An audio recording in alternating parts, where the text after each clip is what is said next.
पवित्र स्मृतीस मी विनम्र अभिवादन करतो।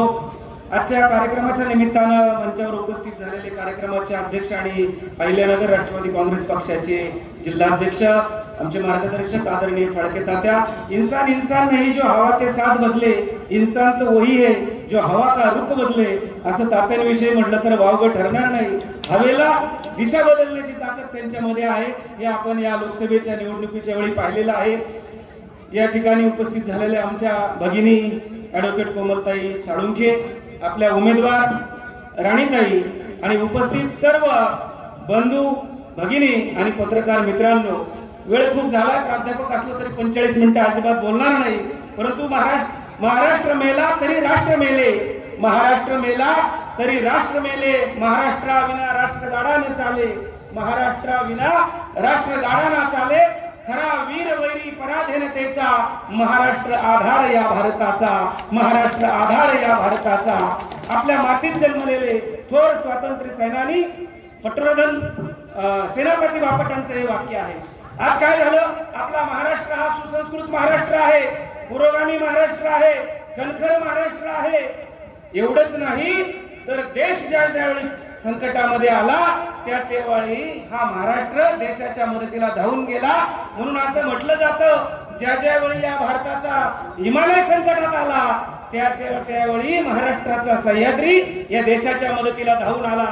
पण आज काय झालं, आजचं हे महायुतीचं शिंदे फडणवीस सरकार सर्व दिल्लीच्या उलजळीने पाणी प्यायला लागलं। त्याच्यामध्ये आता नुकतेच आपले गुलाबी जॅकेटवाले जाऊन बसले, आपले उपमुख्यमंत्री अजितदादा, आज त्यांची सभा या ठिकाणी झाली, फार बोलत नाही, परंतु दादानी 2-4 मुद्दे जे त्यांच्या भाषणामध्ये सांगितले त्याचं विश्लेषण या ठिकाणी मी करतो।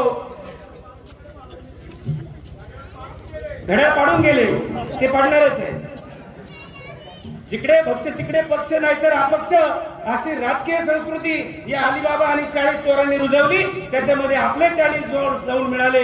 दादांनी भाषणामध्ये काही मुद्द्यांना स्पर्श केला।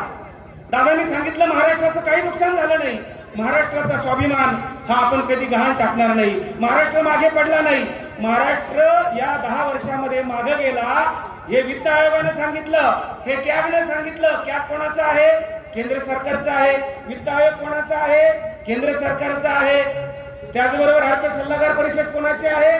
केंद्र सरकारची आहे। त्यांनी सांगितलं महाराष्ट्राचं या 10 वर्षामध्ये खूप मोठं नुकसान झालं। इथे तरुणांची संख्या फार मोठ्या प्रमाणात मला दिसते, तरुणांची बेरोजगारीवर ते बोलले, काय झालं नाही, बेरोजगारी, रोजगार मिळेल वगैरे। आज विचार करा, हा महाराष्ट्र मागे पडत असताना नुसता मागे पडला नाही, आर्थिक, सामाजिक, सांस्कृतिक या सगळ्याच बाबतीत महाराष्ट्राचं खच्चीकरण करण्याचं काम या केंद्र सरकारने आणि त्यांचे हस्तक असणाऱ्या या राज्य सरकारने केलेलं आहे। तरुणांचा रोजगार गेला, 83% बेरोजगारी आपल्या देशामध्ये आहे। महाराष्ट्रामध्ये 35 लाख तरुण सरळ सेवेतून भरतीत जाण्यासाठी प्रतीक्षेत आहेत, पण प्रत्येक परीक्षेत घोटाळा। एमपीएससीच्या परीक्षेचं नियोजन कोलमडलं, तलाठ्यांच्या परीक्षेचं नियोजन कोलमडलं, 4800 जागेसाठी 15 लाख अर्ज येतात। पोलिसांचे ड्रायव्हर भरतीची परीक्षा होती, 700-800 जागेसाठी लाखो अर्ज त्या ठिकाणी येतात। मोरांना काम मिळालं, टाटा एअरबस सारखा प्रकल्प जो विमानाचा प्रकल्प होता, वेदांता फॉक्सकॉन होता, हिंजेवडी आयटी पार्क मधले 27 त्या ठिकाणी आयटीच्या कंपन्या असतील, औषध निर्मितीचा जो काही हब आहे तो सगळा गुजरातला गेला। आणि हे म्हणते काहीच गेलं नाही, काहीच नुकसान झालं नाही। अहवाल आहे कॅबचा, अहवाल आहे अर्थ परिषदेचा, आपल्या मागून येऊन महाराष्ट्र हा 1 नंबरचं राज्य होतं 2014 पर्यंत, आपल्या मागून येऊन गुजरात, हरियाणा, कर्नाटक हे आपल्या पुढे निघून गेले, आपण मागे राहिलो। दादा काय सांगतात, आपण कुठेच मागे पडलो नाही। दादाने दुसरा मुद्दा उपस्थित केला, तुम्ही उगाच निलेश लंके साहेबांना खासदार केलं, माझी खासदार जर असते तर ते दिल्लीत गेले असते, अमित शहांना भेटले असते, गडकरींना भेटले असते, मोदीजींना भेटले असते आणि काय केलं असतं, वेगवेगळ्या योजना तुमच्यासाठी आणल्या असत्या। अहो दादा, 5 वर्ष तेच खासदार होते जे गावात आले नाही। आता ह्या 5 वर्षात कुठली योजना आणल्या असत्या त्यांनी, जे गावातच आले नाही। मी कांदा उत्पादक शेतकरी आहे, दादा कांद्यावर बोलले, या भागामध्ये कांदा पिकतो, सोयाबीन पिकतो, काय अवस्था झाली कांद्याची।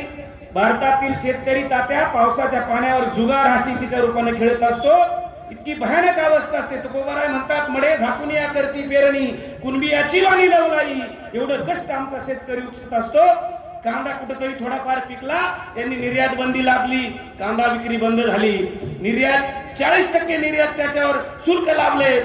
पाकिस्तानचा अफगाणिस्तानचा कांदा 70-80 रुपयांनी मिळायचा आणि परदेशात आमचा कांदा 240 रुपयांनी झाला. कोणाचा कांदा खरेदी करतील लोक?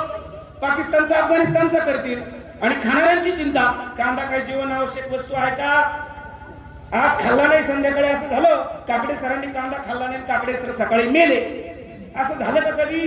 यांनी निर्यात बंदी लादली. तूर आली, कमी पाण्यावर तूर येते, तूर यांनी आफ्रिकेमधून आयात केली. सरकारने शेतकऱ्यांना देशोधडीला लावण्याचं काम केलं. आणि इकडे काय सांगायचं, आम्ही 12,000 रुपये देतो. बाबा घरातून देतो का तुझ्या? 10, 15, 20 लाखाचा कांदा आमचं नुकसान करून ठेवलं आणि 12,000 रुपये वर्षाला देतो. कोणतं अर्थशास्त्र कळतं? आपण शेतकरी माणसं आहोत, आपल्याला शेतीचं अर्थशास्त्र कळतं. एक अनाजी पंत होता, त्याने स्वराज्याला सुरुंग लावला.